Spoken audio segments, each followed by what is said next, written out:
This iconic image has become synonymous with the start of the Great War. It was to become the deadliest conflict in Europe since the 30 Years' War in the mid-1600s. The seeds, though, were planted decades prior during the 1800s, and you can find out all about it in this video from earlier in our series. After the unification of Italy and Germany, Europe had been relatively peaceful as it became more concerned with its imperialist aspirations overseas. Alliances and agreements kept Europeans from each other's throats as disputes were solved diplomatically, but still garnered resentment and antagonism. With no major clashes in decades, European arsenals were able to build up to a massive scale. The Russian army became the biggest, followed by France and Germany. With bigger armies, the armed forces garnered greater influence in the state administration and its policies. The culture of militarism. Lastly, the rise of socialism during the latter half of the century also created discord for the ruling classes. Fearing a revolution or other political instability, a push for war would significantly weaken the growing threat of socialism and divide it further into pro-war and pacifist factions. The rise of nationalism that had brought about numerous revolutions, reforming government, and the creation of new nation-states during the long 19th century was also still alive and well. Ethnic minorities still remained within larger empires. Ireland was still merged into the United Kingdom, while the Poles were still part of the Russian Empire. Apart from Austrians, Austria-Hungary was full of Hungarians, Slovaks, Czechs, and others, all vying for more autonomy. Nearby, the Balkan states had broken free of the Ottomans, and Serbia had become a focal point of Slavic nationalism. Many Serbians hoped to see the Slavic territories of Austria-Hungary, including Bosnia and Herzegovina, unified with Serbia. Bosnia was South Slavic, but multi-religious, comprised of Bosniaks, primarily Muslim, Bosnian Serbs, primarily Christian Orthodox, and the Catholic Bosnian Croats. But Austria had annexed Bosnia in 1908 to act as a buffer region between Austria and Serbia. It led to the Bosnian crisis, which we went over during this episode, and destroyed any good relations between Austria-Hungary and the Slavs, including Russia. But by 1914, it seemed like if a war would occur, it would only be a small-scale conflict between Austria-Hungary and Serbia. But that all changed in the summer of 1914. Old Franz Joseph, now well into his 80s, had been the reigning Austrian emperor for over 6 decades. The presumptive heir was Archduke Franz Ferdinand, the emperor's nephew. Franz Ferdinand and his wife, Sophie, Duchess of Hohenberg, were in Sarajevo, capital of Bosnia-Herzegovina, to inspect the imperial armed forces. The visit, scheduled in late June, coincided with Vidovdan, the Feast of St. Vitus, an important day in Serbian history, commemorating the Battle of Kosovo in 1389 against the Ottomans.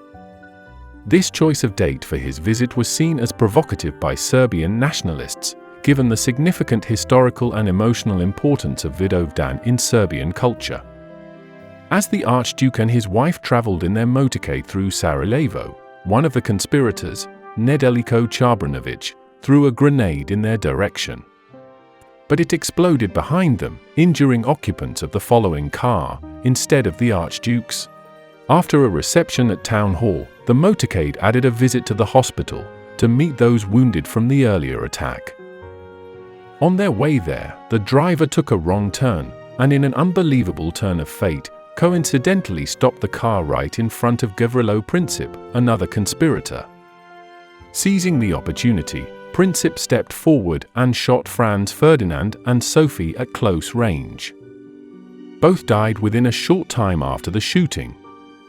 The assassins were made up of a group of primarily Bosnian Serbs, part of a revolutionary student group called Young Bosnia, made up of mostly intellectual males, much like other contemporary movements like Young Ireland and Young Italy. They sought a union with Serbia and a wider South Slavic Union or Yugoslav state. They worked with a secret nationalist military group called the Black Hand, who provided the assassins with the weapons.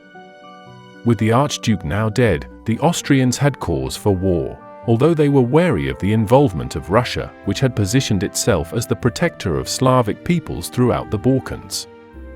So they asked their own ally, Germany, for backing. The German Empire, unified less than 50 years, had managed to surpass Britain in industry and grew increasingly militaristic. It began expanding its navy, challenging British naval supremacy, and interfering with France's authority during the Moroccan crisis.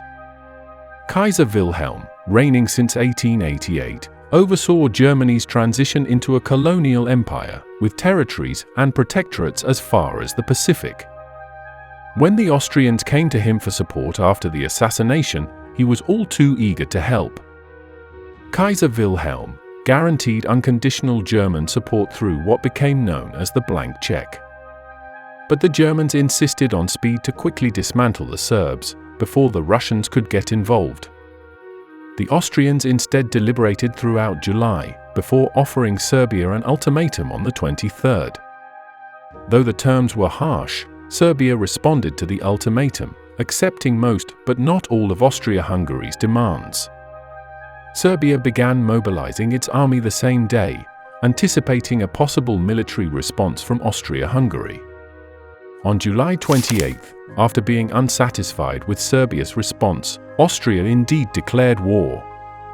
Russia had been tied to Serbia through the Pan-Slavic movement and their Orthodox Christian faith. Under Tsar Nicholas II, the Russian Empire had been the last absolute monarchy in Europe. But social unrest during the 1905 revolution led to the establishment of the State Duma, although its power was still severely limited. Despite lagging behind in industrialization, Russia's army was the largest in Europe and prepared for possible war. Russia then mobilized its army in response, but Austria's ally, Germany, threatened the Russians if they didn't cease. The Russians ignored the ultimatum, and by August 1st, Germany had declared war on Russia. And less than a week later, Franz Joseph followed suit. Dating back to the Dual Entente, Russia had been allies with France, mostly as a measure to contain Germany between them. In France, the rise of a prosperous middle class led to what was called the Beautiful Era. Under centre-right President Raymond Poincaré, France's alliance with Russia became less defensive and more focused on retaking the lost territories of Alsace-Lorraine. But the Germans were aware of this and had already prepared an offensive strategy back in 1905, the Schlieffen Plan. The Schlieffen Plan called for a minimal troop deployment against Russia in the east, as the majority of the German army would invade France in the west. This would be a rapid invasion, not across their common border, but through the flat terrain of Belgium and the Netherlands, to attack France from the northeast. After France fell, they would redeploy all forces east against Russia. Despite Russia being the first to mobilize, the Schlieffen Plan required an attack on both of its neighbors, so by August 3rd, Germany had declared war on France as well. Allied with Russia and France was the United Kingdom. King Edward VII continued the golden era seen under his mother, Queen Victoria. After his death in 1910, his son, George V, took the throne. Because Victoria's children married into different royal families, she was called the Grandmother of Europe, as her grandchildren now controlled some of the most powerful nations on the continent. George V of Britain, Nicholas II of Russia, and Kaiser Wilhelm II of Germany were all cousins. Perhaps, if the Queen still lived, cooler heads would prevail. The United Kingdom, while part of the Triple Entente with Russia and France, wished to avoid conflict and offered mediation, but feared the possibility of a German conquest of France, leaving them isolated. Using the German violation of Belgian neutrality as a rallying call, the British declared war on Germany on August 4th. The diplomacy that had been used over the last half-century couldn't save Europe on this occasion. It was time for the Great War. Though only occurring a month prior, the assassination in Sarajevo was a distant memory. Apart from the Crimean War, the European wars of the post-Napoleonic era had been few and short, counted in months rather than years, and there was no reason to expect this to be different. Certainly, a speedy offensive was the basis for Germany's entire military strategy. If everything went according to the Schlieffen Plan, Germany would have achieved a total victory by Christmas. Despite the heroic resistance of the Belgian army, the invasion began with success, as the Germans captured Liège on August 16th and Brussels just days later. A small British force quickly crossed the Channel to support Belgium. On August 23rd, at the Battle of Mons, the British army fought a successful action against a larger German force before retreating. Meanwhile, the French launched their own mobilization and deployment effort, called Plan 17. This strategy was aimed at defending the Franco-German border and retaking Alsace-Lorraine. But the French misjudged the German defenses on the border and suffered defeats at the battles of Mulhouse and Lorraine and fell victim to offensives in the north. Along with another French defeat at the Ardennes Forest, these battles are collectively called the Battle of the Frontiers, a victory for Germany. In response, the French redirected their efforts northward toward Belgium. The Germans aimed to encircle Paris by sweeping westward, but resistance in Belgium and northern France confined them to the east of the capital. By early September, with the Germans nearing Paris, the French government relocated to Bordeaux. But taking advantage of a German error, a predominantly French force under General Joseph Joffre halted and then repelled the German advance at the First Battle of the Marne, a short distance from the capital. This crucial battle saved Paris and kept France in the war, and allowed the French government to return to the capital. The battle resulted in approximately 500,000 casualties and led to the start of what became synonymous with the First World War. Trench warfare. This was a unique time where the strength of arms had become quite powerful, but without the mobility. This meant that the defensive position had the edge.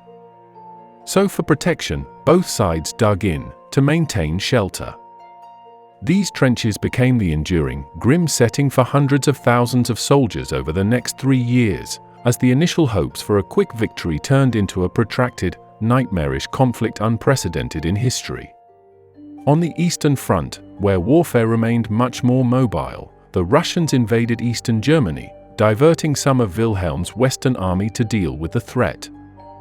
But the quick Russian mobilization left it without enough support and heavy arms, and they were pushed back at the battles of Tannenberg in August and at the Masurian Lakes, which ejected Russia from Germany.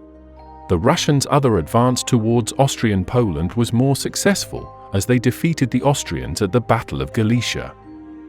Meanwhile, Austria had started its campaign against the other initial player in the war, Serbia.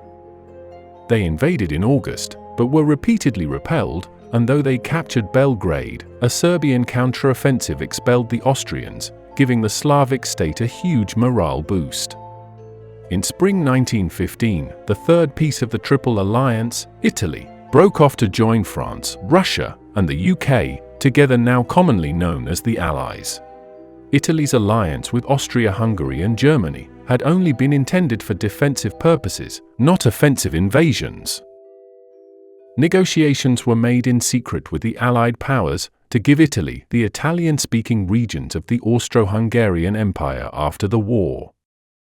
But though the Triple Alliance faded away, the Germans had asked another power for assistance. Enter the Ottomans. Enver Pasha, the Minister of War, was one of the principal architects of the Ottoman Empire's entry into World War I. He was a fervent nationalist and believed that aligning with Germany and Austria-Hungary would help revive Ottoman power and secure territorial gains. Sultan Mehmet V agreed out of economic necessity, calling for jihad against the Allies, and the Ottomans joined what became known as the Central Powers. By mid-1915, the Germans regrouped and sent troops to aid Austria against the Russians, recapturing most of Galicia and pushing deep into Russian-held territory, including parts of Poland and the Baltic states as the Russians retreated. Russian casualties stood at over 1 million, and the Great Bear went into hibernation. In the Balkans, Bulgaria agreed to join the Central Powers as the fourth member. They had territorial ambitions in the Balkans, after losing territory to Serbia, Greece, and Romania during the Second Balkan War in 1913, territory in which many Bulgarians still lived. Now sandwiched between their enemies, the Serbians were conquered within a month, and the remnants of their army fled to Greece. Serbia was then divided between Austria-Hungary and Bulgaria. With Russia successfully pushed back on the Eastern Front, Germany then turned back west. By this point, lines of trenches reached from the English Channel to Switzerland, maintaining a stalemate. The areas between the Allied and German trenches were referred to as no man's land. It was a barren and dangerous territory, leaving soldiers completely vulnerable to heavy artillery and machine gun fire. Those on the offensive would be at a significant disadvantage, and casualties remained severe, even in successful crossings. In the search for new ways to break the deadlock, the Germans introduced over 150 tons of poison gas to the battlefield in 1915, a violation of international law. Despite this, it was soon also used by the Allies. While it failed to change the dynamics of trench warfare, it became the most feared weapon on the battlefield due to the painful death in its vapor. But safety couldn't even be found in the trenches themselves. Deplorable conditions led to the spread of disease and infections, which also caused much death. Lice, rats, the dismembered, the dead, they all shared the same tight quarters. The Battle of Verdun, lasting over 9 months in 1916, was estimated to have cost both the French and Germans over 700,000 lives, with some estimates amounting 900,000, making it one of the most deadly battles in human history. The eventual French victory showed the determination of the French army, despite losing more soldiers. The Battle of the Somme, also in 1916, was even worse, as an allied British-French army finally went on the offense. Though it was shorter than Verdun, casualties reached almost 500,000 for the Germans, while the British troops suffered over 400,000 and the French 200,000. It became the single deadliest battle in the war. Though it remained inconclusive, it forced German troops away from the Battle of Verdun, allowing the French a defensive victory there. There were also new surprises on land, sea, and even air. On land, 1916 saw the introduction of the first rudimentary armored fighting vehicles. These were the first tanks. The British Mark I was the first tank to be used in combat, but it wasn't until the more maneuverable Mark IV and Mark V that tanks became more of a factor. At sea, battles were largely small-scale. Though Germany had early naval success, harassing British merchant and troop ships in the Indian Ocean, it became clear at the Battle of Dogger Bank that the British Navy still reigned supreme. Germany soon shifted its naval strategy to focus on submarine warfare. The first victim of these German undersea boats, or U-boats, was the British merchant ship Glitra in October 1914. By February 1915, Germany declared the waters around the British Isles a war zone, where even neutral ships were at risk. A significant event occurred in May 1915, when the British passenger liner Lusitania was sunk by a German U-boat off the coast of Ireland, resulting in over 1,000 civilian deaths, including 128 Americans. The United States, attempting to distance itself from the politics of the Old World, and with a large multi-ethnic population with ties to both the Allies and Central Powers, had been neutral until this point, but this incident began to shift American public opinion towards the Allies. The only major sea battle of the war, the Battle of Jutland, took place in early summer 1916. The German fleet attempted to lure a large British fleet into a trap, but a series of accidents and intercepted messages thwarted their plans. In a chaotic encounter, both sides claimed victory, with the Germans losing fewer men and ships, but the British maintaining control of the North Sea. This was also the first major war, where the skies themselves became battlegrounds. Zeppelins were large airships used by the Germans as bombers. They repeatedly bombed Britain, with the most devastating attack occurring in autumn 1916, when tens of thousands of bombs screamed out of the air to hit London. As small reconnaissance planes began encountering each other, they started to be outfitted with synchronized machine guns and developed into the first fighter planes. The German ace, Manfred von Richthofen, became famous for shooting down 79 British aircraft before being killed in action, earning him the name of Red Baron, taken from his aristocratic background and the visual impact of his red aircraft. As fighter planes improved, Zeppelins became vulnerable, leading to the development of heavy bombers, which saw use by 1918. Back on the Eastern Front, Russia took almost a year to regroup after their last retreat. Under General Brusilov, the Russians marched on Austria-Hungary in summer 1916 in one of the most successful Allied offensives of the war.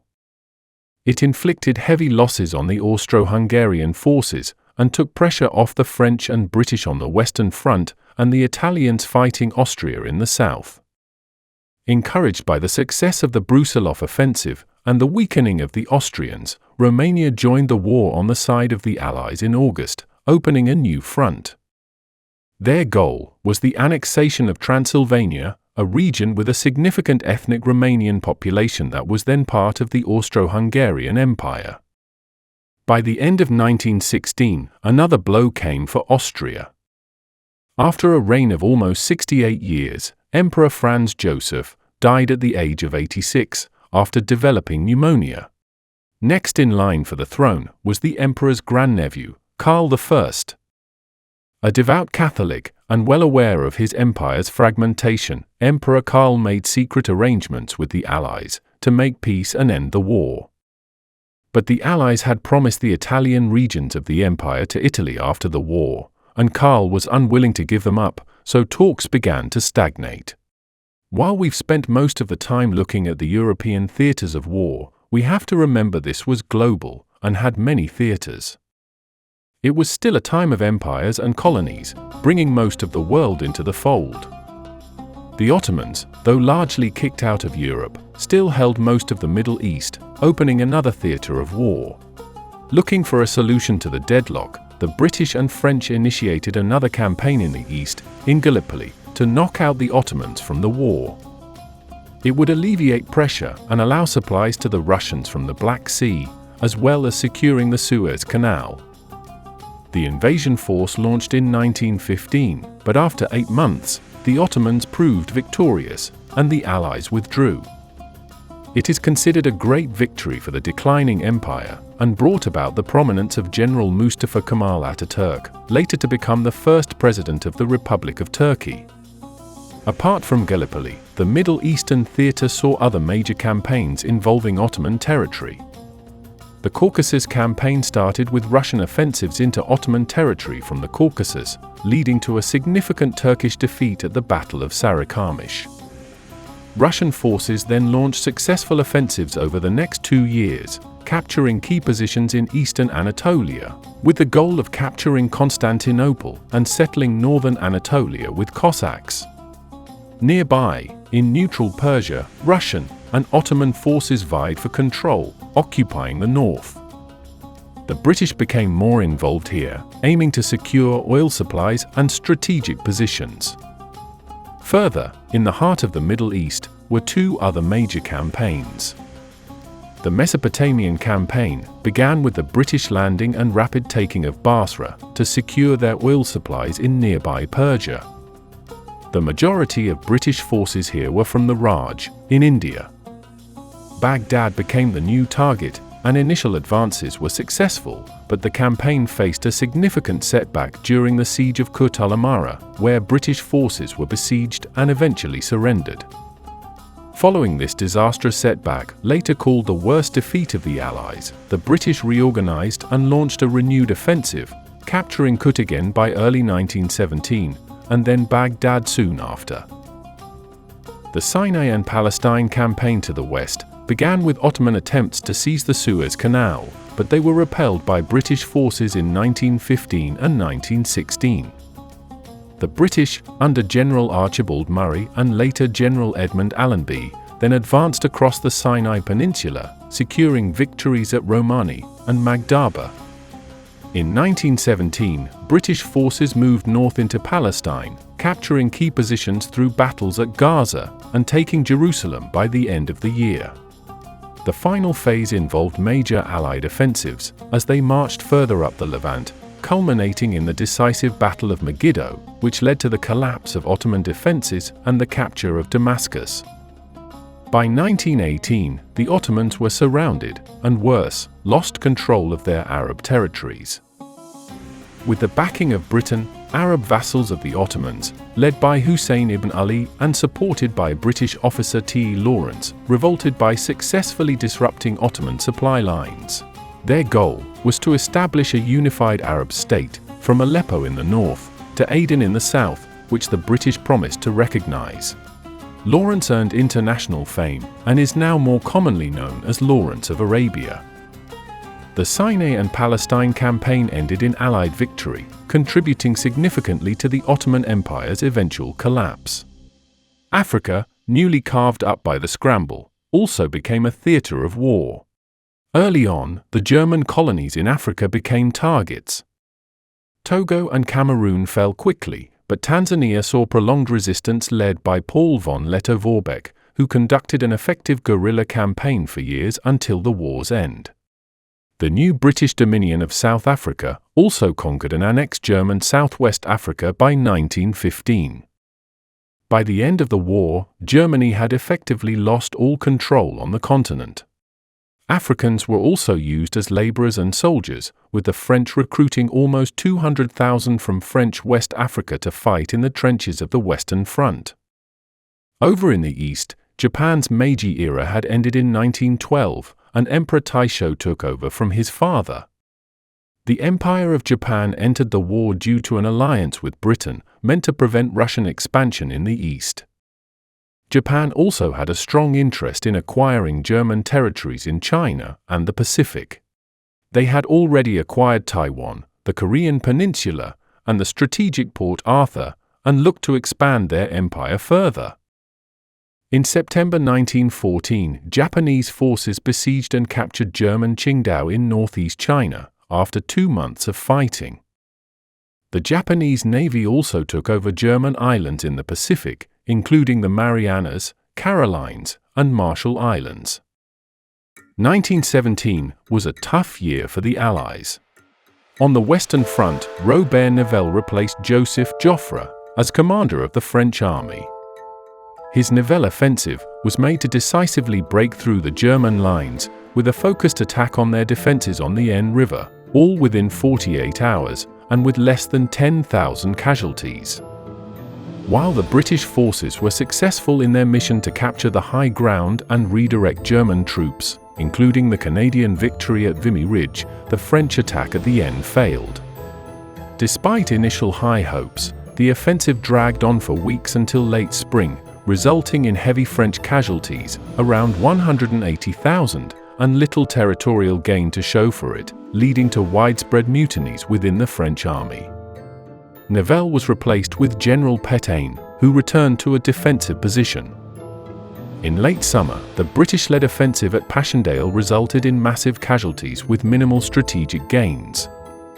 The battle, fought in terrible conditions, symbolized the futility and high human cost of trench warfare. On the Italian front, there was more trouble for the Allies. In October, the Battle of Caporetto saw the Austro-Hungarian and German forces achieve a decisive victory over Italy, forcing a significant retreat and causing heavy Italian losses. This defeat shook Italian morale and stability. But the worst blow would come for the Allies in the east. Russian armies were numerous, but not as armed nor as efficiently supplied as the Germans, and they had been pushed back on the Eastern Front. By the midpoint of the war, up to 8 million Russian soldiers had been killed, wounded, or taken as prisoners of war. Over the years, Tsar Nicholas II stripped the legislative powers of the Duma, reasserting autocratic control. As a consequence, favor fell back on the landed gentry and conservative elements, significantly reducing the representation of the working class, peasants, and minorities. After the start of the war, Nicholas left the capital to lead his armies in battle, leaving his German-born wife, Tsarina Alexandra, to take care of issues at home. She had come under the influence of a strannik, a wanderer or pilgrim from a small Siberian village. This was a Christian mystic, Grigory Rasputin. Alexandra and Rasputin had met in 1906 and became close, as he claimed to be a healer and the only one able to stop the bleeding of her hemophiliac son, Alexis. After a severe seizure in 1912, Alexis began to recover after following Rasputin's advice, reinforcing the imperial family's faith in him. Despite his crude behavior, unkempt appearance, and scandalous lifestyle, Rasputin remained influential.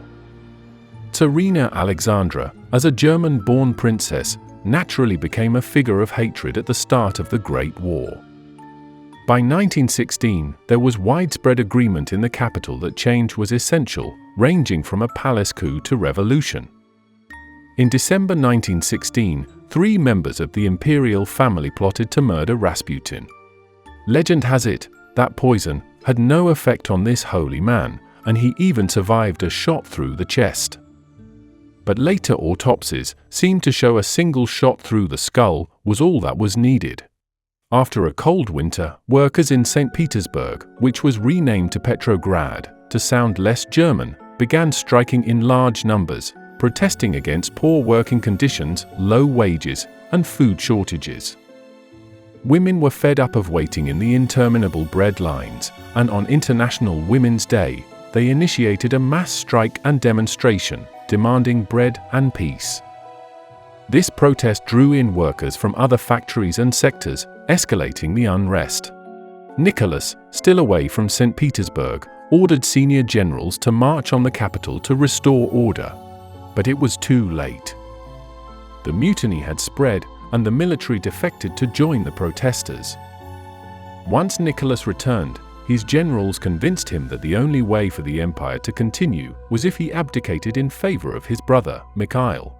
However, Grand Duke Mikhail, witnessing the anti-imperial sentiment in Petrograd, declined the crown, marking the end of 300 years of Romanov rule. The Romanovs still had support among the elites, so to remove them from the equation, Nicholas and his family were captured and exiled. The Duma, the legislative assembly, proclaimed itself the provisional government in the meantime. The vast majority of Russians hoped for a speedy end to the war against Germany, but the provisional government was determined to continue the war, driven by national pride and obligations to the Allies. An attempt to boost morale with a major summer offensive ended disastrously, falling apart within just a few days, and the Central Powers regaining territory on the Eastern Front as the Russians retreated, leading to further political instability and mutiny. As a result, the provisional government lost legitimacy and was unable to govern effectively. With no emperor and an ineffective provisional government, authority fell on the Petrograd Soviet. A Soviet was an informal council of local workers, representing factories, workshops, and military units.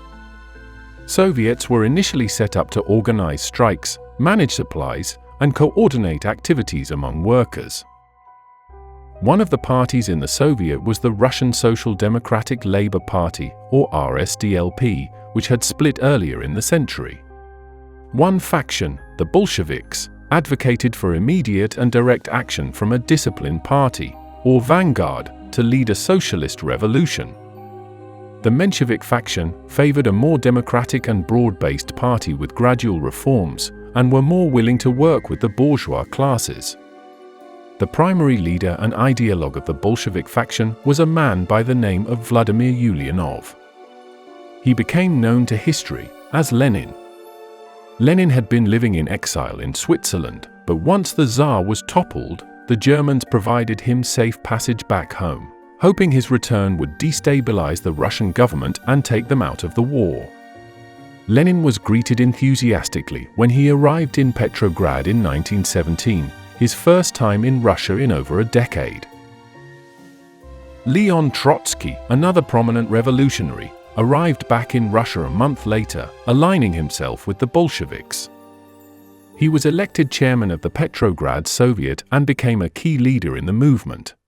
The provisional government had established a formal Russian republic by September, but it did little for their cause. As Bolshevik membership dramatically increased, Lenin prepared for an armed insurrection. On the night of November 6th or October 24th in the Julian calendar, the Bolsheviks began their uprising. They took control of strategic locations in Petrograd, including bridges, the telegraph office, and the railway stations. By evening of the next day, they had surrounded the Winter Palace, the seat of the government.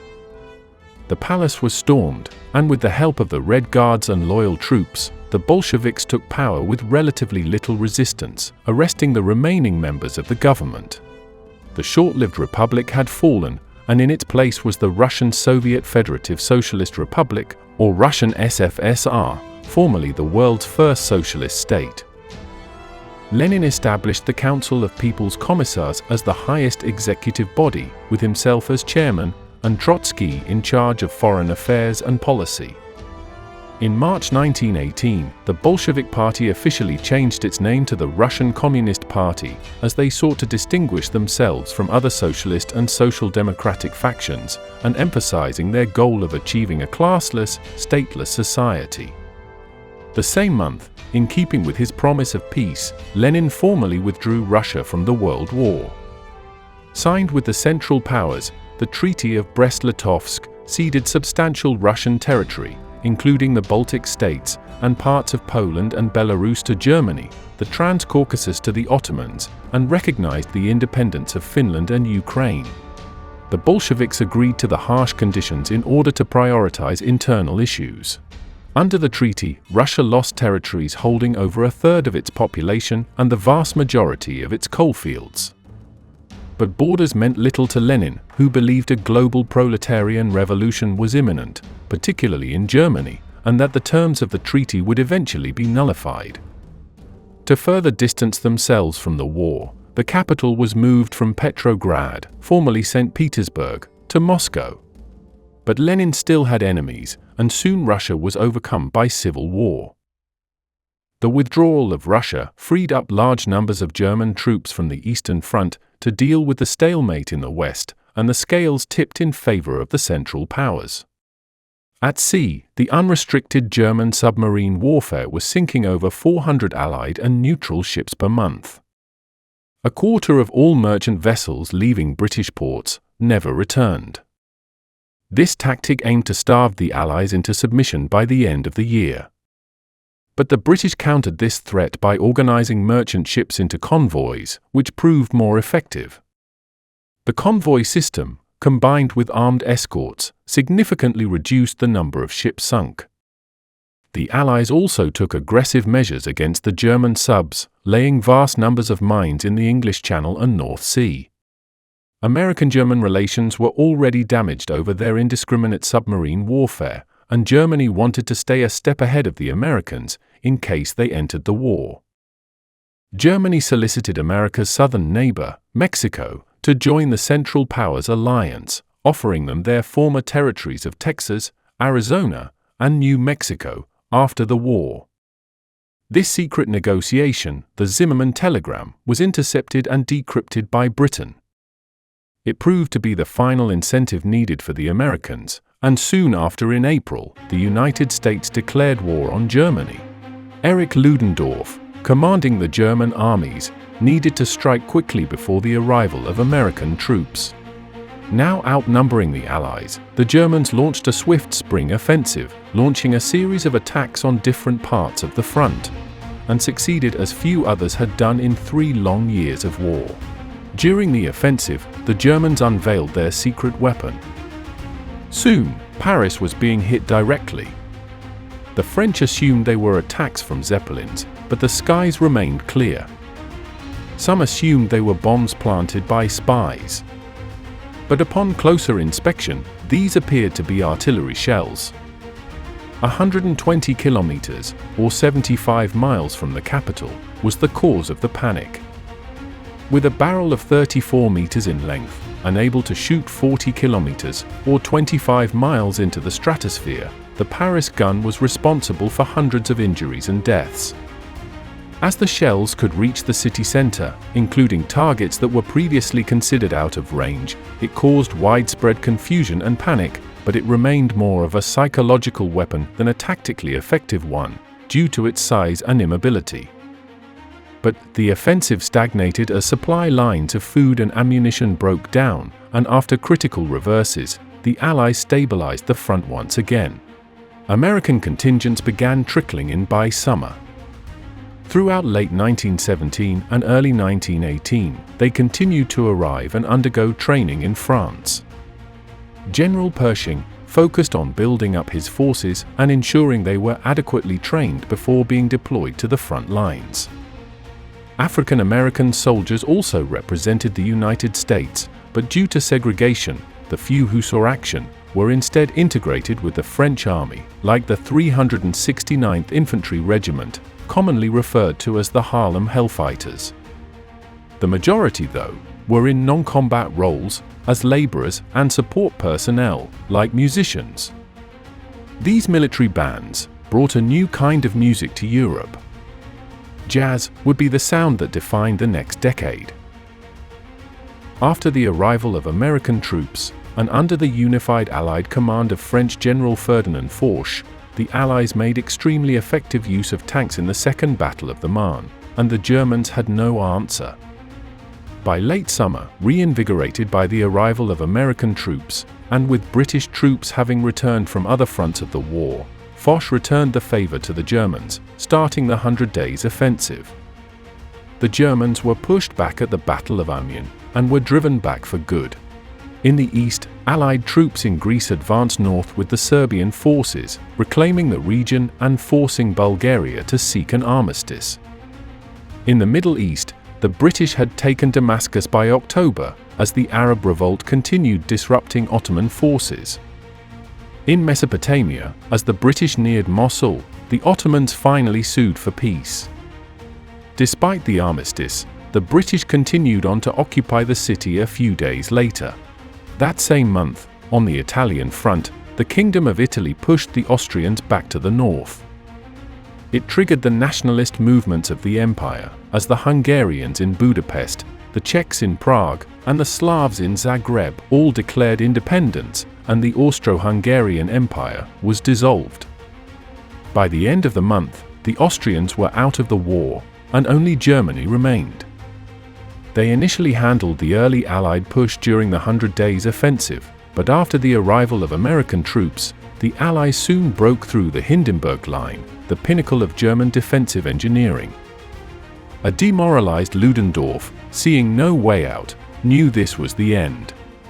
Generals Hindenburg and Ludendorff recommended seeking an armistice, and the newly appointed Chancellor, Max von Baden, opened negotiations with President Wilson in early October. But as negotiations began, Germany was experiencing significant internal unrest. On October 29, 1918, sailors stationed at Kiel refused orders to engage in a final, potentially suicidal battle against the British Royal Navy. The mutiny quickly spread to other naval bases and to the general population, sparking widespread unrest and demonstrations against the war and the Kaiser. Inspired by the Russian Revolution, workers' and soldiers' councils were formed across Germany. These councils aimed to take control of local governments and military units. The councils demanded an end to the war, the abdication of the Kaiser, and significant social and political reforms. Social Democratic Party leaders, along with moderate political and military figures, realized that the Kaiser's abdication was necessary to prevent further chaos. On November 9, under intense pressure, Chancellor Max von Baden announced the abdication of Kaiser Wilhelm II and handed over chancellorship to SPD leader Friedrich Ebert. On the same day, Philipp Scheidmann, another MSPD leader, proclaimed the German Republic from a balcony of the Reichstag building in Berlin, preempting a similar proclamation by the more radical socialist Karl Liebknecht later that day. A provisional government, known as the Council of People's Representatives, was formed, consisting of members from the MSPD and the USPD, a more radical group. Friedrich Ebert became the head of this government. Wilhelm had not only lost the war, but his entire empire, and spent the rest of his days in exile in the Netherlands. Germany and the Allies officially signed the armistice in a railroad carriage on November 11th, just after 5 a.m., with the document stating that hostilities would cease 6 hours later. And so, it was at the 11th hour of the 11th day of the 11th month that bugle melodies pierced the air and celebrations enveloped the continent. As demanded, Germany endured the economic effects of a continued Allied blockade until a formal peace treaty was signed, renounced the advantageous treaty with Russia, and confirmed the deposition of the Kaiser and the dissolution of the empire. The terms were so much harsher than expected that during negotiations, General Ludendorff advocated for even continuing the war. No war up to that point in history had brought such a high cost in human life. The dead are usually estimated at around 20 million total, with another over 20 million wounded, including civilians. Germany, Russia, and France were hit hardest, leading to a lost generation of young men. Adding to the devastation, an influenza pandemic broke out in the autumn of 1918, causing widespread death among troops and civilians alike. During the war, the Ottomans suspected Christian communities might collaborate with the invaders, leading to the massacre and displacement of hundreds of thousands of Armenians in what is now known as the Armenian Genocide. By the end of the war, estimates of Armenian deaths stand at anywhere from 500,000 to 1.5 million. Further atrocities were committed against Greeks and Assyrians, also with deaths in the hundreds of thousands, as they were displaced beyond the Anatolian borders. Over the next few months, the Allies met at the Paris Peace Conference to finalize the terms for the end of the war. American President Wilson wished to implement his 14 points, his vision for a fair and enduring peace. He believed that harsh treatment of Germany would lead to resentment and possibly sow the seeds for future conflicts. His points instead emphasized self-determination for all nations, free trade, and disarmament. And his only goal was to move past the era of militarism and absolutism. But British Prime Minister David Lloyd George was newly elected on a platform of vengeance against Germany. French Prime Minister Georges Clemenceau especially wanted harsh punishment as his country had borne the brunt of the German attacks. Italy was also at this conference, but didn't play a major role, and Russia could not attend because of their own crisis. The new German government was excluded from the conference until the end, when they were presented a draft of the Treaty of Versailles as a done deal. The Germans were quite unhappy with the treaty, especially Article 231, which forced Germany to accept sole blame for the war. Under duress, they signed the treaty on June 28, 1919, in the Hall of Mirrors, the same room where the German Empire had been proclaimed in 1871, in a victory over France which now seemed so distant. Despite initial hopes, the actual Treaty of Versailles diverged significantly from the 14 points, leaving many Germans feeling betrayed. Wilson compromised on his plan, but pushed through a new international system for peace, the forerunner of the UN. This assemblage was called the League of Nations. Based in Geneva because of its neutrality, the League was similar to the Concert of Europe assembled after the Napoleonic Wars, but sought to maintain a balance of power throughout the entire world. Despite the American president being its architect, Congress decided to remain isolationist, and the United States never joined, weakening the credibility of the organization. In the end, Germany's national frontiers were restored with some exceptions.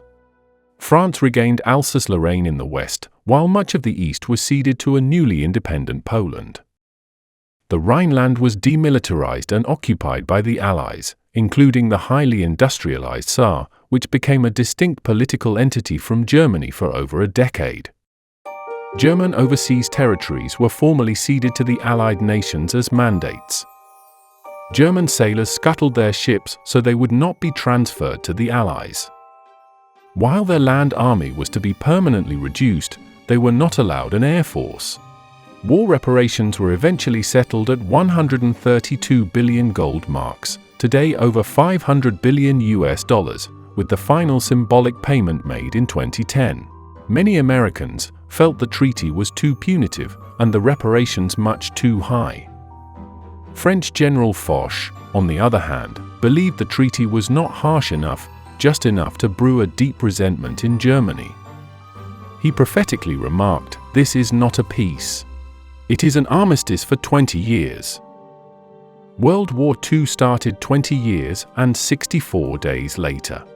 After the war, the map of Europe changed significantly. From parts of Germany and Russia, Poland once again became an independent nation.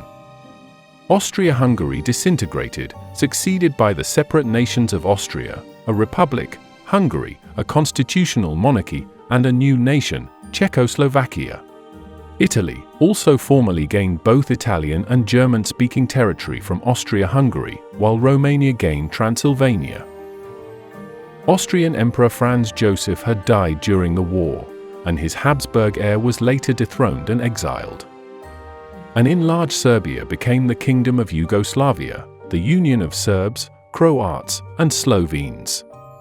In the Middle East, the Ottoman Empire was also in its final days. Its center in Anatolia would eventually become the Republic of Turkey. In Arabia, the Saudis stayed out of the Arab Revolt, setting them up to become the strongest Arab kingdom on the peninsula and the beginning of a campaign for unification.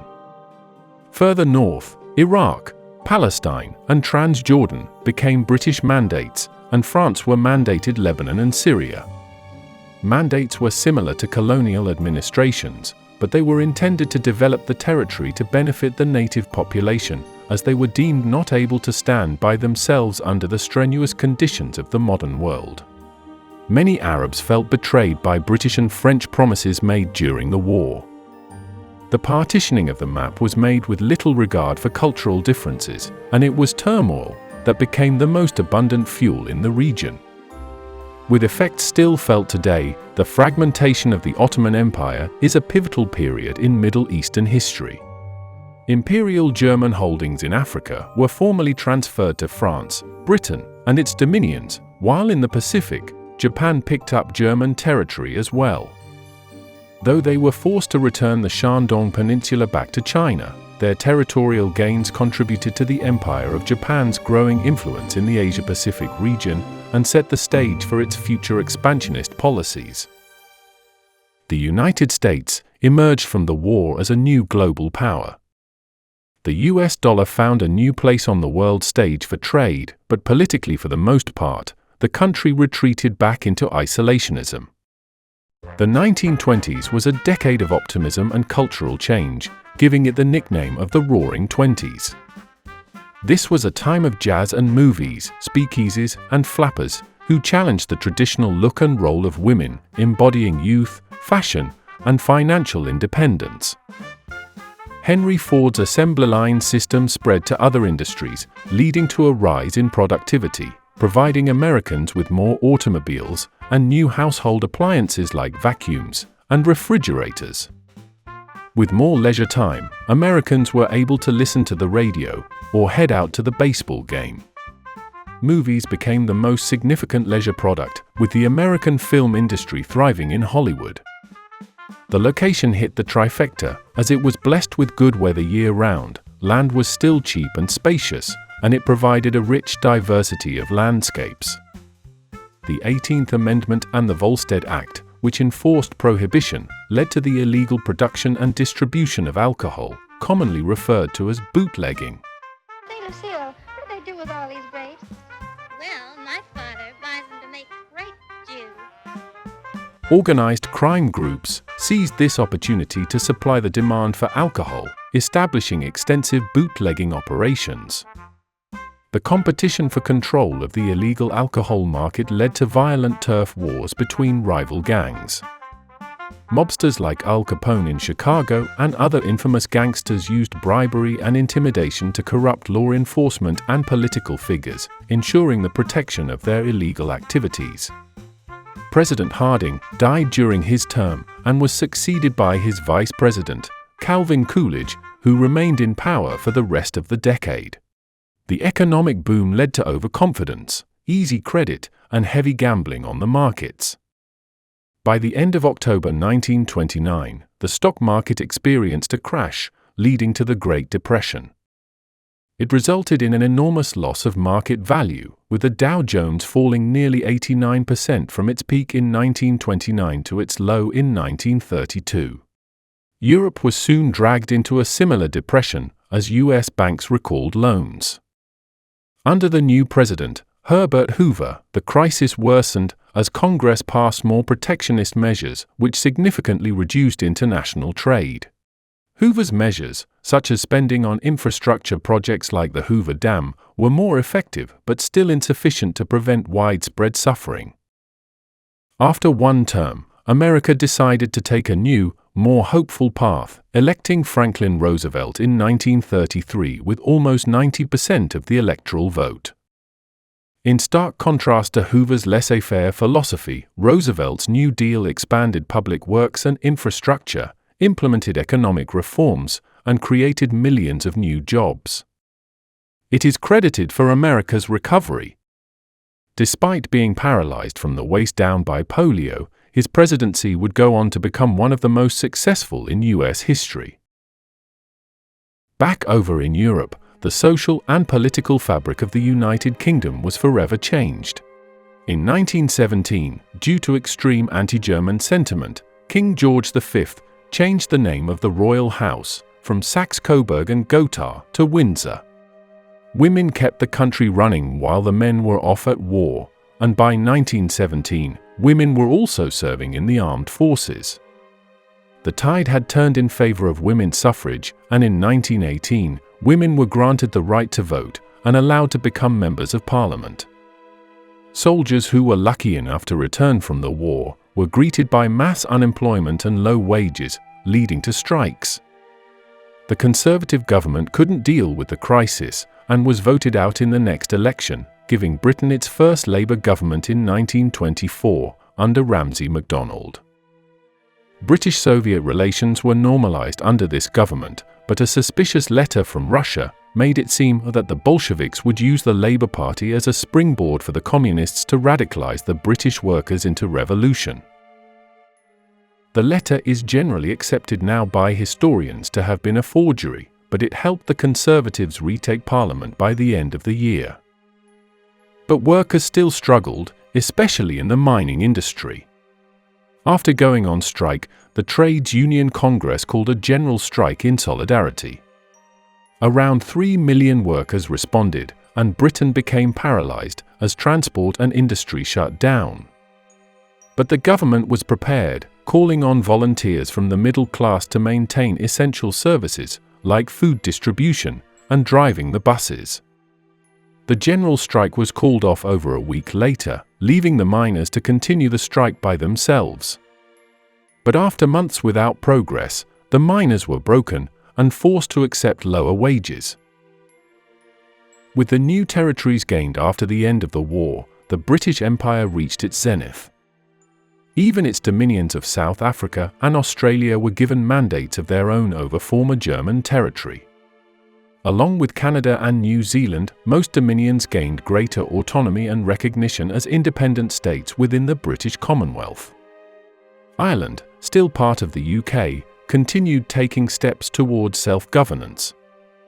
In 1916, the Easter Rising became a bold but ultimately unsuccessful rebellion against British rule by Irish nationalists. While the pivotal insurrection failed, it led to increased support for independence. After World War I, the Irish War of Independence followed, featuring a guerrilla campaign by the Irish Republican Army, or IRA, against British forces, culminating in the Anglo-Irish Treaty and partition of Ireland. This created the Irish Free State, a self-governing dominion, with Northern Ireland opting to remain part of the UK. The signing of the treaty led to the Irish Civil War, which erupted as anti-treaty factions continued to fight for a fully independent Irish republic, but this ended in victory for the pro-treaty side. The Civil War left deep scars on Irish society, and while it left Ireland as a dominion of the Crown, steps toward independence would continue over the next 2 decades. The Great Depression hit Britain while it was still in economic difficulty and exacerbated the rise in unemployment. Despite this, culture blossomed, like through the Bloomsbury Group, a loose association of English writers, intellectuals, philosophers, and artists. Fiction writer Virginia Woolf and her sister Vanessa Bell, a post-impressionist painter, were part of this collective, along with a certain economist, John Maynard Keynes. In 1936, Keynes published General Theory on Employment, where he disagreed with the prevailing notion that during depressions, the free market should be left alone to work itself out. This came from the idea that overproduction caused depressions, but Keynes argued it was instead a decline in demand. As a remedy, he suggested government stimulate the economy by creating jobs that would improve infrastructure or other public works, even if it meant a deficit. Though Keynesian economics wasn't implemented by Britain during the Depression, deficit spending became more popular in the following decades, although it remained controversial. By the mid-1930s, Britain was on the road to recovery. The French Third Republic bore the brunt of the German offensives during the war, losing almost 4.5% of its total population. Added to this were millions of wounded veterans and a sense of despair. The flow of war reparations from Germany played a crucial role in strengthening French finances, supporting a vast reconstruction program in the destroyed areas, and funding the construction of the Maginot Line along the German border. When Germany began missing payments, French and Belgian troops occupied the German Ruhr Valley in 1923, seizing their industrial assets. In 1926, former President Raymond Poincaré of the centre-right National Bloc was asked to return as Prime Minister with extreme powers. He restructured the tax system, strengthened the Bank of France, and stabilized the franc. His tenure is often credited with saving the Third Republic from potential economic collapse and setting the stage for a period of relative prosperity in the late 1920s. The Great Depression was delayed in France, but it hit full force in 1932. Despite the economic downturn, France remained a cultural hub as modernist art continued to flourish. André Breton became the leader of the Surrealism movement. It sought to explore the unconscious mind, our dreams, and the irrational. Influenced by the writings of Sigmund Freud, it aimed to liberate thought from rational constraints, often using dreamlike imagery, fantastical elements, and unexpected juxtapositions. Probably the most famous surrealist painting is from Salvador Dali, The Persistence of Memory, but Max Ernst also became a notable figure. The liberal atmosphere of Paris attracted foreign writers like Ernest Hemingway and F. Scott Fitzgerald. The city also gained a cutting-edge reputation for its nightlife. Following a desire for luxury and modernity, another movement was officially introduced in 1925 at the International Exhibition of Modern Decorative and Industrial Arts in Paris. Taken from the expo's title, came Art Deco. Characterized by bold geometric shapes, rich colors, and lavish ornamentation, Art Deco influenced architecture, interior design, fashion, and graphic arts. It quickly spread internationally, symbolizing elegance and sophistication in the rapidly modernizing world, like with the Empire State Building and Chrysler Building in New York. But as the Great Depression chugged along, the style came out of favor, replaced by the more mass-produced and lighter modern buildings. Over in Russia, the Bolsheviks faced a multitude of enemies ready to take down their communist regime. Supporters of the old guard, aristocrats, the bourgeois class, and other socialist parties formed a loose coalition called the White Army. In the east, Alexander Kolchak named himself Supreme Commander of Russia in a coup and led the White forces from Siberia. But he was captured and executed in early 1920. General Nikolai Yudenich led campaigns in the northwest against the former capital of St. Petersburg, but these failed fairly early on. The greatest threat to the Bolsheviks came from the south, led by General Anton Denikin and later Pyotr Wrangel. In response to the threat, Lenin implemented a policy of war communism, which nationalized all industry, rationed food, and mandated requisition of grain surpluses.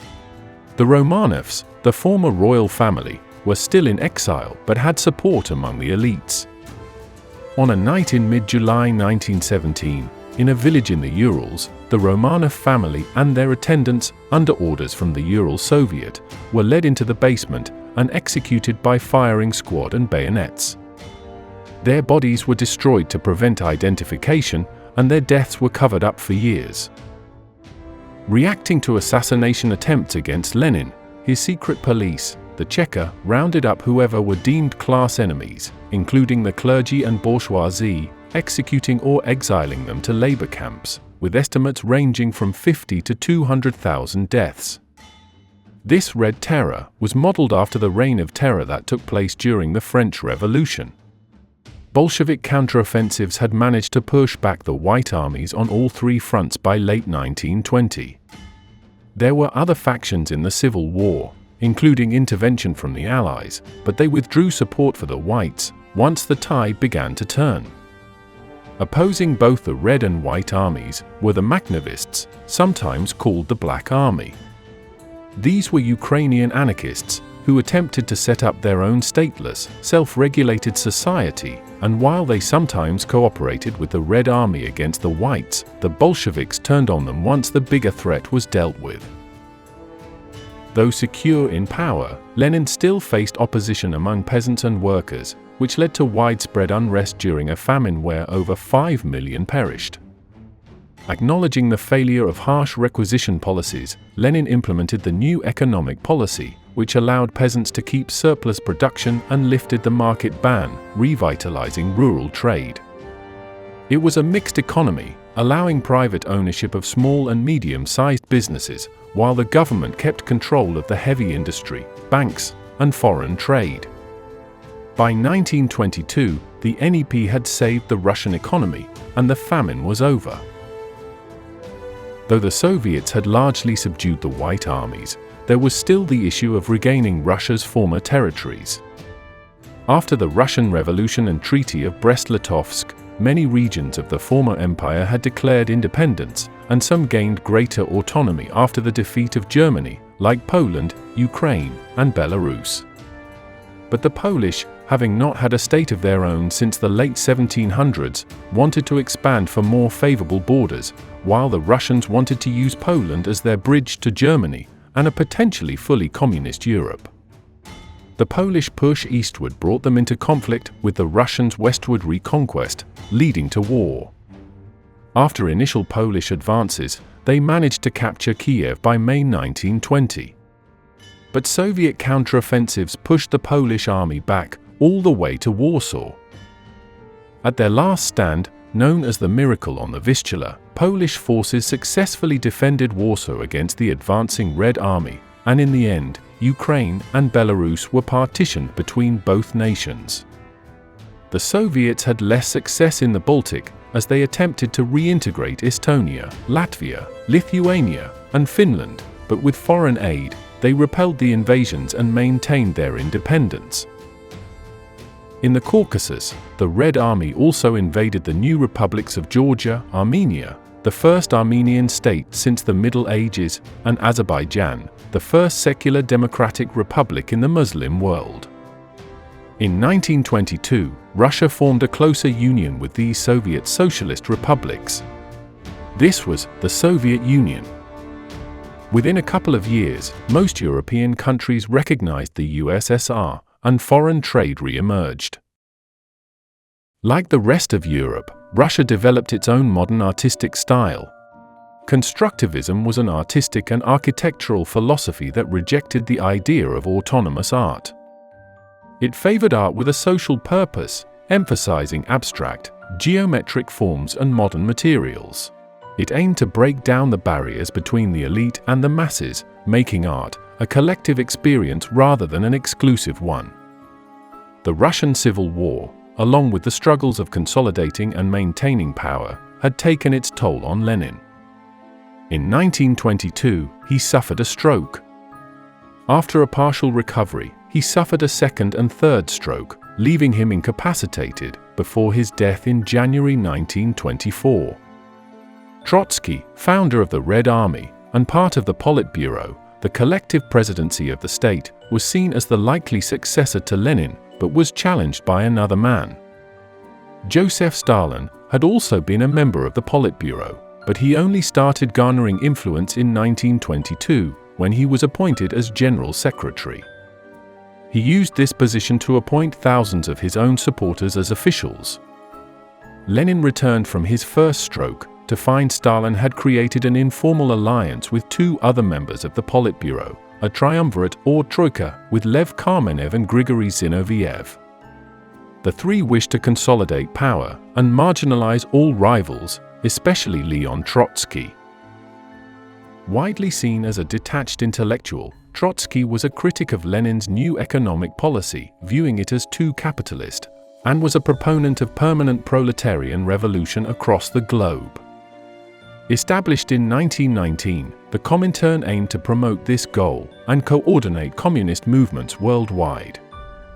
But once it was clear revolution in Germany wasn't in the cards, Stalin began to prioritize the defense and consolidation of the Soviet Union over immediate global socialism. Lenin began the processes to ensure Trotsky's succession, only to suffer his second stroke. While incapacitated, Lenin dictated his testament, a document that included critical evaluations of leading Communist Party members, including Joseph Stalin. Lenin suggested that Stalin be removed from his position as General Secretary due to his authoritarian tendencies. But Stalin used his position to isolate Lenin from other party members and restricted visitation, and Lenin's testament was suppressed. After Lenin's death, Stalin was strong enough to outmaneuver Trotsky and both his allies in the Troika, and by 1926, all three were removed from the Politburo and expelled from the Communist Party the following year.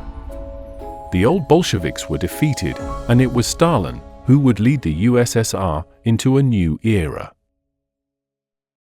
After the war, Germany lay broken and ruined, with up to 2.8 million total deaths.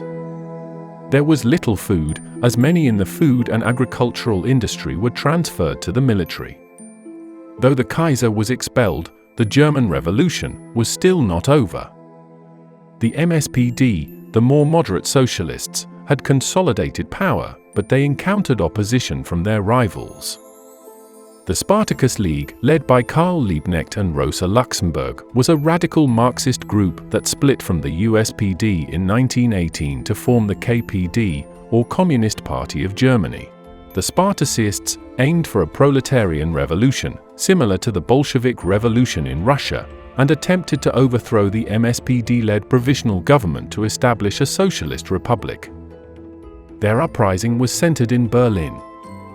But the government, led by Friedrich Ebert, called upon the Freikorps, paramilitary units composed of war veterans and irregular militias, to suppress the revolt. The uprising was crushed within a few days, and its leaders, Liebknecht and Luxemburg, were captured and executed. Later, elections for the National Assembly were held, the first in which women could vote.